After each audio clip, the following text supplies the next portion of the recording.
everyone and welcome to the Smashi Business Show. Today is Tuesday, April 22, 2025. I'm Abdul Majid Awan. And I'm Ward Ahmed, and we have a great show for you today. Firstly, we're going to discuss the highlights of day one of the inaugural Dubai AI Week, which is currently ongoing. Secondly, Saudi Arabia's Aramco and BYD are partnering to develop EV technology. Thirdly, PepsiCo has opened a regional HQ in Riyadh, and it's going to invest 30 million riyal in an R&D center.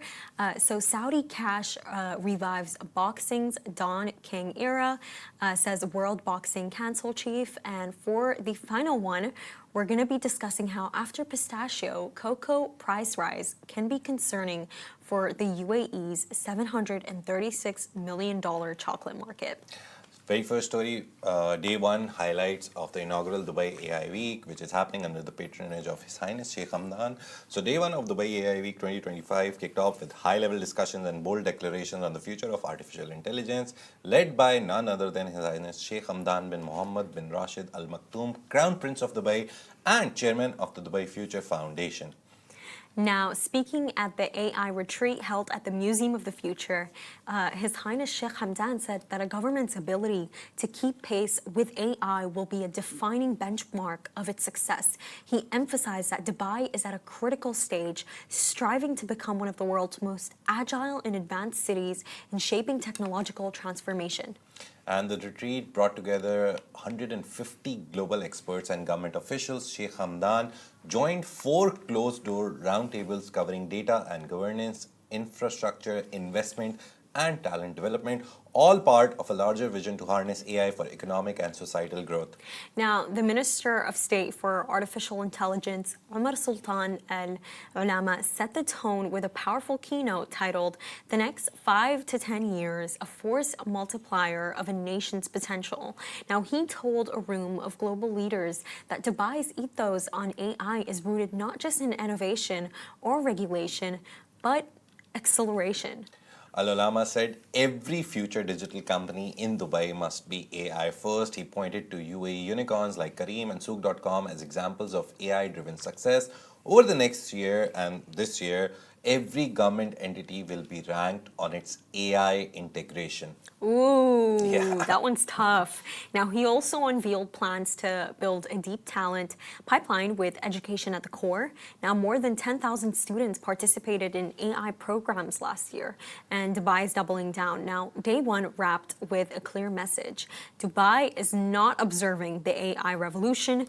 They're leading it. That's really what they're doing. And at the event, just not a part of the script, but at the event, there was so many people and so many stories and things came out. Just like to give you a hint of what was happening. So Emirates Group, they said that aligning education with AI is key to preparing future talent. So very big emphasis on education. IBM also said that AI is reshaping business future in Dubai and the region and globally as well, very clearly. Interestingly, His Highness Sheikh Hamdan, he attended a Dubai assembly for AI during AI Week, and it was a very well-packed, very big day. So there's Emirates Tower where everything is happening, the Dubai Future Museum, everything is happening there, and then there's small events that are happening. So it's kind of like an AI festival, I think.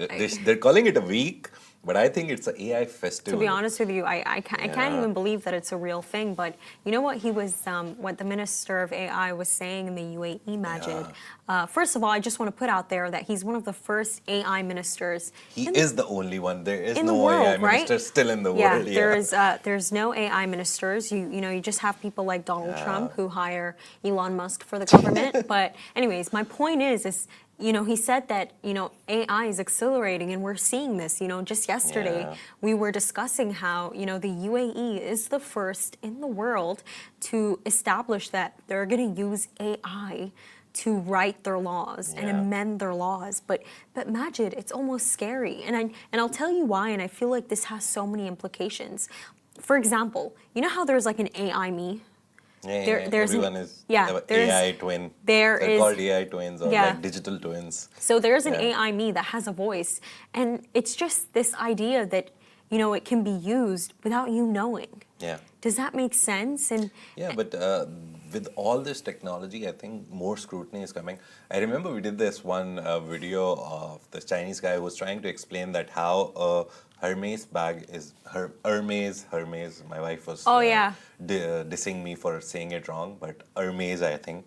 And Hermes bag, how it is made, what products are used, which thing costs how it amounts much. to $1,300. And we buy it for 20,000. But the funny thing was the comment that came on it, and one guy was like, "Oh, he's deep fake." So with all this technology, the I funny thing remember is, that. yeah, with all this technology coming, even people who are normal and we believe they are normal and they exist, people are calling their videos, their original videos, as deepfake as well. So I think even if your voice is cloned or if something happens, you can always claim. Like in my era, it was like, oh, this is photoshopped. That was the term. Like everyone used it. Oh, this is photoshopped. Even with videos, they were like, photoshopped. You can't Photoshop a video. But yeah, so that was the term. But now I think the new term that has been That's coined AI. is that it's deepfake, it's AI, it's a clone of me, it's not me. So yeah, really No, but interesting by times. the way, it is affecting the market though. I had one of my family members, Majid, who was telling me that they were walking in the mall beside like Prada, Gucci, Chanel, and he said that for the first time he noticed they were just like empty. Yeah. They were empty. So I know that people are thinking about this, and I've seen a lot of videos of wealthy people coming out and saying that, what's the point of me buying this stuff then? Yeah. It doesn't, it doesn't distinguish you from anyone else now that the price has actually been revealed. You might just be getting ripped off. Yeah. You don't are. know. You are never being, know what are you buying. You are being ripped Yeah, off, but it's I just. think luxury brands are more like investments Yeah. or status symbols. Those products are not utilizable in the truest sense of what. For example, a bag, you use it to keep stuff in it. But those luxury brands, they don't sell you a bag to keep stuff. They give you a prestige with that bag. So I don't think anyone puts anything in those bags. Maybe a lipstick or maybe a phone cover. They do. That's Yeah. why Jane Birkin was famous, by the yeah. way. Well, Birkins are good. The lady who actually founded it, because if you see the way that she used her Birkin bag, Nice. she would throw a bunch of stuff on it. She'd leave it on the ground. It was like a really big bag, a lot of paperwork. That's how she used her bag. Oh, but I don't think Birkins are used for that now. Everyone uses as a status symbol now, right? No, but some people do put a lot of stuff in it. But I just remembered something, Majid. I think with the UAE, what's also making them really special is the fact that, although they're establishing all these AI laws, they acknowledge that there's a lot of, there's a lot of security implications that are associated with it, a lot of scary things, like how are your rights being protected? So that's why, they created a regulatory intelligence office. And Majid, I think it's so important because it's like, like for example, just yesterday I was sitting with Saima and she was like, oh, by the way, like Ward, your voice was one of the best voices that we cloned. Yeah. And for some reason, it was your voice who sounded natural with AI. So that means that with some people, AI clones their voice, and with some people, it doesn't clone them really well. And so I was just thinking about it. Like, imagine in the government, they take one of the employees' voices, right? I'm just giving you guys like a hypothetical of why there's security reasons with this. Say they clone someone's voice, right? And this voice is the voice that's meant to tell the laws or something, right? And this person doesn't know. No, they will know. No, obviously, obviously you can't they know. use anyone's But anything. I'm saying, Majid, okay, they know that their voice was cloned. Who's to say that this voice is not going to be used after they leave the company? What are use the someone's, like for example, we use 11 Labs. We're very open about AI. You honestly really don't know what people will do. You can't clone it without them like giving you a sample. Remember, you recorded a sample, I recorded a sample, a lot of people recorded a sample. But I'm seeing what and that then I voice log on to is 11 being- Labs. Or like think of it like this. It What can't if, be used. What if your very voice? difficult, don't what worry. if your voice? No, but I'm saying, what if your voice? No, but after it's actually cloned, they take your voice, right? Your voice. What if it's used to say something that you didn't approve, or you don't actually like what's being said? No, but when you Think approve about it that, like that. That's what I mean when I say it's, for me, I think that's the ethical part. Or like, what if you as an employee leave, but they're like, oh my God, we cloned such a good voice, we're gonna keep no, using they will it. not use it. Obviously, really think so? once you're not an employee, this is the I thing don't with know the fashion. laws No, no, involved with this. the fashion industry is doing this. They're cloning their models. So models now, soon enough, like in 3 to 4 years, will become extinct. They'll just give their digital twin. They'll pose in Yeah. different ways, and that will be taken and converted into a digital twin. So you won't need models to pose for pictures for any brands. But till the time the contract runs with that model. One day, if Gigi Hadid plans to give a digital twin to some big brand, after the contract ends, they can't use her pictures. So, or maybe these contracts will run longer because the model doesn't have to work a lot. So, everything will have, and that is where UAE is very great that they have proactive policies for everything. So, they're implementing it into legal framework, and then they will create other frameworks. They'll try to implement in literally everything. But with that implementation, before that implementation, there's like thousands of hours of work that is being put in to make it safe, to make it possible, and not make AI hallucinate. So yeah, long discussion.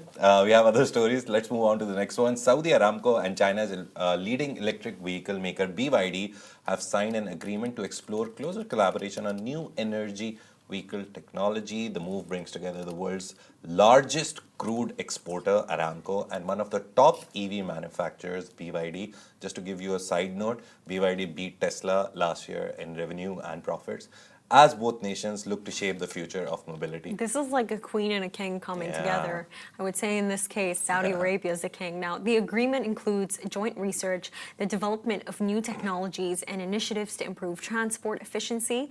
Now, while specific project details and timelines weren't disclosed, the deal marks a significant shift for Aramco, which has traditionally focused on internal combustion engines. And in a statement, Aramco's senior VP for technology, Ali Al Mishari, said the company is exploring a range of options to optimize transport from lower carbon fuels to advanced powertrain concepts. He emphasized that multiple approaches are necessary to support a practical energy transition. Now, Saudi Arabia has been heavily investing in electric vehicles, aiming to become a manufacturing hub as part of Vision 2030.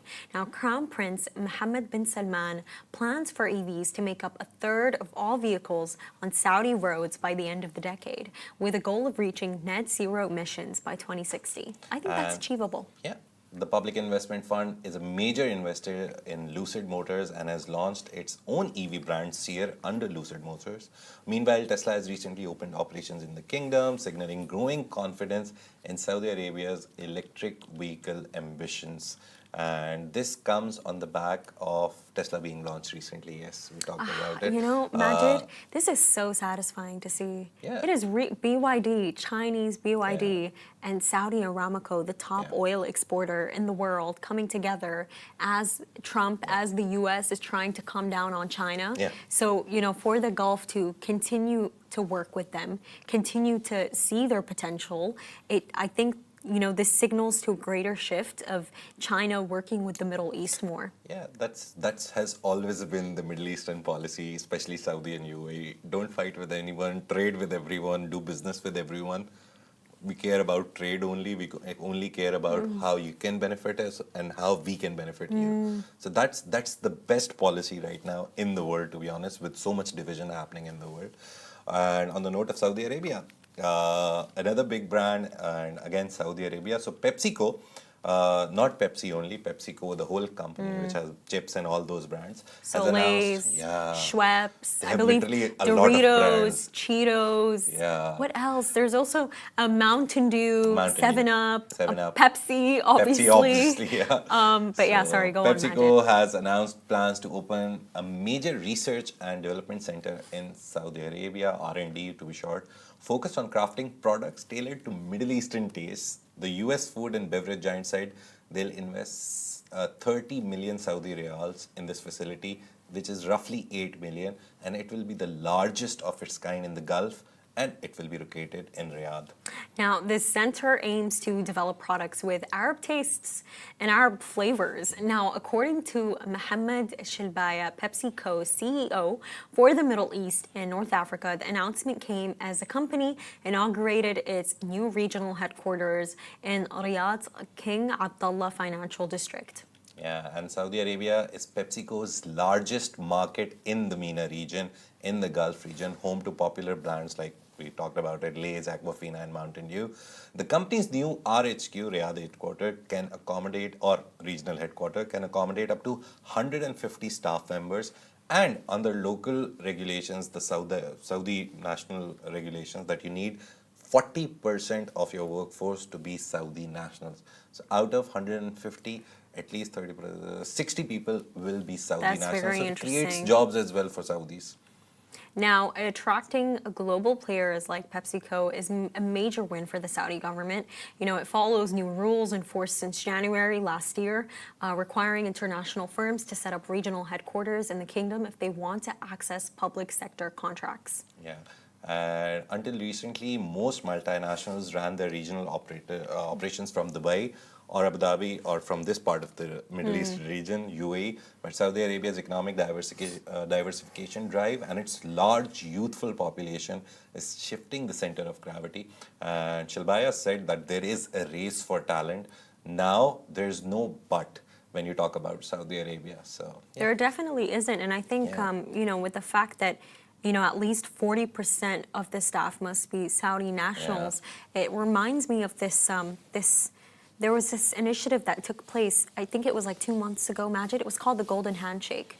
Oh, yeah, And yeah. basically what happened Last is... year, actually, in November-ish, not Yeah, this year. it was the Golden Yeah. Handshake, and what essentially happened is that a lot of Saudi Arabians who were considered, I believe, redundant in the Not workplace. redundant, old age employees not like Not all of them were old. written officially 45 or 50 plus, but people who are not able to like now run as fast as the digital and AI technology is running. They So- were offered like a golden handshake. They were. It So was basically, a good amount. A really, really good amount. And I think they were giving it to them over a good amount of years. Yeah. It was not something immediate. So it was Yeah. going to take time. So, you know, the fact that those people, even if they may leave those jobs, you know, they have options at a company like PepsiCo where 40% of the company is Saudi Yeah. nationals. And I think what's interesting is seeing that, you know, they have this aim to develop Arab tastes and Arab flavors. And I was telling Majid how, you know, just recently, Milaf Cola was launched Yeah. in Saudi Arabia. And basically, it's a soda that's made completely of dates. And I was telling Majid, I was like, definitely Pepsi's going to copy this. Yeah. It's definitely going to release And something we also like had this. this discussion just before we move on to the next story that I saw this in Spinneys near Yeah. my house, and it was 7.5 dirhams. So compared to Pepsi, which is like 1.5, 2 dirhams, it's going to have to like attract a lot of people because you can buy 3 or 4 cans for the same price. But a date-based cola, because it will be a newer taste for everyone's palates. Everyone is so used to Pepsi, Coke, Mirinda, 7-Up that they will have to like do something. But it's done good in Saudi Arabia. That is why I remember Lulu Group and another company, they all three of them had a contract. And it's available in Lulu now. But I think from Lulu, it's going to other places as well. So yeah, try it. Tell us, how do you like Milaf Cola? It's Please available do. now in UAE. Tell us. I didn't buy it. I will buy it for sure someday when I feel like it. And I'll tell you how it tastes like. I'll bring one here. Me and Worth can do a taste test here on the Yes, Smashi Business yes, Show. we will. Like, is it worth 7.5 or not? I think it will be. I will really be, do yeah. think it will be. Yeah, so- Just you know, a segue into our next topic. Saudi Arabia is reviving the golden era of boxing, once dominated by legendary promoter Don King. Now, that's according to World Boxing Council President Mauricio Suleiman, who spoke to Bloomberg during his visit to Riyadh for the WBC Boxing Grand Prix. Suleiman said the biggest money is paid here in Saudi Arabia and has been for now 2 years. They're bringing back the Don King era, referencing the high-profile Vegas fights of the past. In Saudi Arabia, millions are being poured into the sport with prize purses exceeding $100 million. Now, this transformation is being driven by Turki Sheikh, head of the General Entertainment Authority. His efforts have already brought global attention, including Tyson Fury's blockbuster bouts against Alexander Usyk. Now, the first, dubbed The Ring of Fire, saw 1.5 million pay-per-view buys and drew A-list stars like Cristiano Ronaldo and Eminem. Yeah, and Saudi's growing influence in boxing is part of a wider strategy to diversify the economy, elevate the kingdom's global image, and build its sports tourism industry. It's also backing a new boxing promoter in partnership with TKO Group Holdings, owner of WWE and UFC. Now, Suleiman hinted at future collaborations with the kingdom, including global tournaments and a boxing museum. He believes Saudi investment could even unify the fractured world of boxing if managed correctly. As for sustainability, he says the money looks set to keep flowing. Yeah, the problem with this is that everyone is now questioning Saudi Arabia. Will they keep investing the same amount that they've been investing in the last 2 years? Because Yeah. oil is down, They're because saying that tariffs they are just sign coming. checks because they have endless money. So all these things are happening, and Saudi is very reliant on oil still. They have diversified a lot. They've become very less dependent, but still, I think 45, 50, 60% of their dependence is still on oil. So, yeah, let's see if they keep investing in boxing and Formula One and football and whatever sport you say, they are investing in it. 2, 3 days ago, Smashi Sports, good segue into one of our another verticals. Smashi Sports did a story that $70 million are the prize for the esports World Cup, which is happening this year in Saudi Arabia. Last year it was $60 million. This year it's 70 million. So you're getting so much money It's just going for playing up. games. So it's Yeah. basically it's going up. Yeah. So yeah, we'll have to see. They're investing a lot of money. No, I don't think of it like that. You said that they're just getting money for playing games. Yeah, they are. I It's don't think of esports. it. Esports is just literally playing. But yeah, it takes a lot of time, a lot of practice, a lot of hours of gaming to become that good that you will win something. So there's a lot of games. There's nearly 50 titles involved, 50 games involved. And the biggest prize, I think, that's the pool prize, 70 million.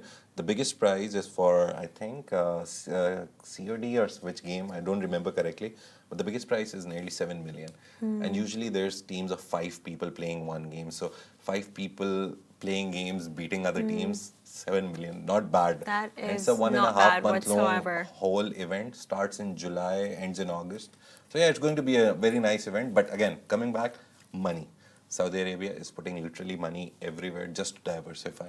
And it's paying dividends. But Honestly, let's see. do you blame them though? I don't, because I thought about something, Majid, and we see it now. We see it how, there's a rise of the electrical vehicle industry. Yeah. There's a rise of artificial intelligence. And maybe we're not going to see the difference in 20 or 30 years or even 40 or 50 years, but imagine in a century. Give it like a century. Truly, how is the world going to change? Are we going to continue using oil and fossil fuels Oh, to obviously. develop products? Yeah. Do you see what I'm saying? So I understand why they have fear associated with diversifying and why they're really, because right now, of course, oil, it's such a great commodity. Yeah. But give it a century, how much things are really going to change and how much people are Yeah. actually going to use oil. Things are going to change entirely. Yeah. So I think the fact that from now, I think, the fact that they're trying to diversify so hard and invest so much into it, it's almost kind of like a paranoia, a fear of like, we don't want to fall behind. And I think an even better purpose of that, we don't want to leave our, future generations to struggle because of decisions that we make. We can't keep relying on oil. So no, I think these investments are great. I know they're just games, but it makes sense because I truly feel like we're approaching a dawn of like the techno, seriously, like the techno world. But anyways, for the next topic, so basically after Pistachio, it was also discovered that cocoa prices have soared. Now, the UAE's $736 million chocolate market is feeling the heat. An analysis by AGBI reveals that manufacturers are being squeezed by rising production costs while trying to keep up with evolving consumer tastes. And amid the pressure, one sweet success has stood out. Everyone knows about it. Dubai chocolate, which is also called Our favorite. fixed chocolate. But the general term Dubai chocolate is used for the idea of the chocolate pistachio and kunafa and tahini. So, created by Dubai resident Sara Muda during her second pregnancy, it's gone viral, sparking long queues and strict purchase limits in luxury stores abroad. Now, its popularity has truly, I feel, underscored a global shift toward premium treats with Middle Eastern flavors, or should I say Dubai flavors. Yeah. Now, for younger consumers, Instagrammable innovation is so key. As a young consumer myself, I can Yeah. say that this is true. Now, this demand has helped shield the premium segment from price-sensitive shocks, even as cocoa prices have nearly tripled since March 2023. And between March 2024 and January this year, 2025, cocoa prices doubled, touching $12,500 That is a crazy. ton due to weak West African harvests. While prices have eased recently, new trade tariffs, thanks to Mr. Trump, and sustainability regulations could soon impact UAE manufacturers reliant on global supply chains. Now, to stay profitable, brands are turning to shrinkflation.